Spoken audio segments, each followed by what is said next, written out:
네, 안녕하십니까. 건강한의사 안덕근입니다. 오늘 제가 말씀드릴 주제는 계리유산에 대해서 말씀을 좀 드려보려고 합니다. 요즘에 한의원에 있다 보면 상당히 젊은 부부들 중에서도 이 계리유산 때문에 많이 내원을 하시게 되는데요. 특별히 우리가 알고 있는 유산들 중에서 특히 계리유산이라고 하는 부분들이 좀 많은 비중을 차지하고 있어서 오늘은 계리유산에 대한 내용들에 대해서 한번 설명을 드리도록 하겠습니다. 크게 보면 자연유산의 분류들이 나오게 되는데 이 자연유산의 분류들 중에서 계리유산이라고 하는 부분이 하나의 범주로 속해져 있습니다. 계리유산이라고 하는 건 뭐냐면 임신은 되었는데 이제 태아가 더 자라질 못하고 이 죽어 있는 상태로 자궁경부는 닫혀 있는 상태에서 그냥 머물러져 있는 경우들을 계리유산이라고 하게 됩니다. 그래서 대부분의 이제 유산들 중에서도 12주 이내에 유산들이 많이 발생되게 되는데요. 이 계리유산들이 특히 요즘 이 젊은 부부들 사이에 많은 비중을 차지하고 있기 때문에 오늘 좀 이 얘기를 해보려고 합니다. 계리유산이 되는 원인들이 여러 가지가 있습니다. 그 중에서도 가장 이제 일반적으로 알고 계신 부분들이 염색체 이상 때문에 계리유산이 되었다. 원장님 얘기를 들었습니다. 얘기를 하시는데 물론 엄마나 아버지의 염색체 이상 때문에 계리유산이 되는 경우들도 있지만 요즘에는 대부분 어떤 스트레스라든가 면역력 상태, 뭐 여러 가지 문제들 때문에 엄마의 면역학적인 부분들의 문제들이 있어서 또 영양학적인 부분들의 문제가 있어서 계리유산이 되는 경우들이 많이 있습니다. 그래서 그런 부분들을 좀 미리미리 파악을 하시고 이제 관리를 하는 부분들이 중요한데요. 이 계리유산이 이제 진행이 되다 보면 문제가 되는 게 뭐냐면 크게 이 계리유산은 특별한 증상이 발생되지 않습니다. 증상이 없거나 소량의 그냥 출혈 정도만 나타나시게 되는데 그 이후의 문제가 이제 이렇게 계리유산으로 인해서 병원에서 소파 수술을 하는 경우들이 있는데요. 이 소파 수술을 하면서 자궁 내막을 많이 건드리다 보면 이 애셔만 증후군이라고 해서 이 자궁 내막 자체를 너무 과도하게 긁어냄으로 인해서 자궁 내막이 유착되는 경우들이 있습니다. 그 유착이 되다 보면 원래 내막이 잘 자라났다가 사그라들면서 생리가 충분히 잘 나와줘야지만 이 이제 여성의 배란 주기가 잘 맞게 되는데 이 애셔만 증후군이라고 하는 부분들이 뭐냐면 자궁 내막이 유착되면서 생리량이 많이 줄게 되고 결국은 이 아기가 수정이 돼서 착생될 위치가 이제 줄어들기 때문에 이게 습관적 유산으로 가는 경우들이 많이 있습니다. 그래서 이제 이런 부분들을 가지고 조금 이제 생각을 해보셔야 되는데. 반드시 지금 이제 계리유산을 예방할 수 있는 방법들에 대해서 좀 설명을 드리려고 합니다.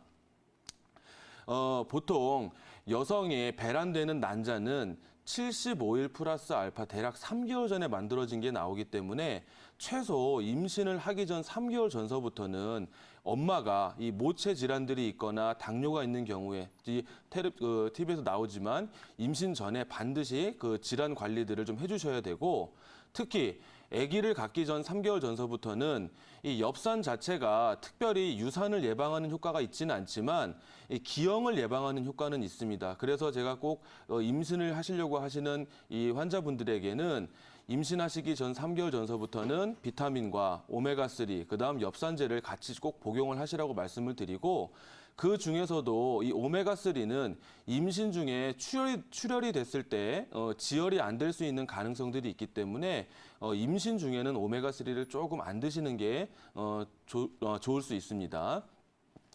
그래서 이 한의학적인 관점에서는 계리유산을 예방하기 위해서 꼭 하셔야 되는 것들이 뭐냐면 동의보감의 구사법이라고 해서 이제 아기를 잘 만드는 방법들에 대해서 나온 부분들이 있는데 남자는 양정이라고 해서 정자를 잘 건강하게 만들어줘야 되고요. 여자들은 조경이라고 해서 혈액량을 충만하게 하면서 월경을 조화롭게 다스려야 임신이 잘 됩니다. 그러기 위해서는 평소에 3개월 전서부터 엄마, 아빠, 예비 엄마, 아빠가 금주나 금연이 반드시 필요하고요.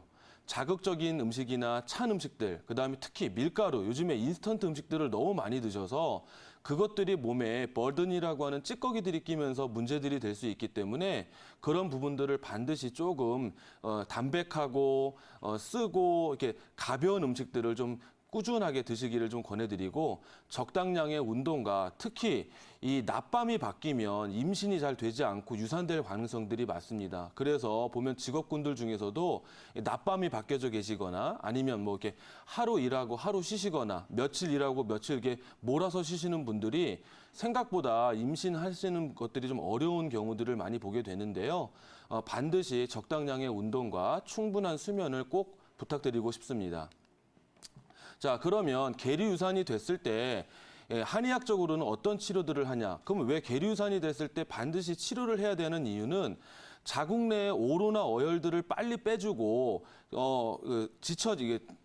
부족해져 있는 기와 혈을 보충해주지 않으면 임신이 다시 되는 게 좀 어려울 뿐더러 또 이게 습관적 유산으로 갈 수 있는 가능성들이 많기 때문에 최대한 빠른 기간 내에 자궁 내에 오로와 어혈들을 배출해 주고요. 그다음 기운과 혈액량이 모질란 경우에는 그런 부분들을 보충해 주는 치료법들을 권하게 됩니다. 대표적으로 첫 번째가 약침 치료인데 약침이라고 하는 부분들은 웅담이나 우황, 사양, 녹용들의 한약 성분들을 추출을 해서 이 난소가 시작되는 자궁점이라고 하는 부분들에 지속적인 침 치료를 해주게 되면 자궁 내의 오로나 어혈들을 빨리 배출시키고 기혈을 회복시키는 데 도움이 됩니다. 두 번째는 좌운이나 뜸 요법들이 있는데 특히 이 배꼽을 중심으로 아랫배, 단전이라고 하는 부분에 지속적인 뜸을 뜨면서 기초 체온을 올려주면 가만히 있을 때보다 자궁 내에 있는 오로나 어혈들을 배출하는 데 상당히 도움이 되고요. 또 거기에 더불어 침 치료들을 통해서 배꼽 주위에 있는 곡골이나 기의 관월 주위의 혈자리들의 침 자극들을 통해서 어혈들을 빼주면서 기혈 순환을 촉진시키면 훨씬 더 빨리 몸 회복하는 데 도움이 될 수 있습니다. 그래서 지금 보이는 대로 약침이나 자운, 또 침, 뜸 요법들을 통해서 한의원에서 계류유산 후에 몸 관리를 하게 되고요.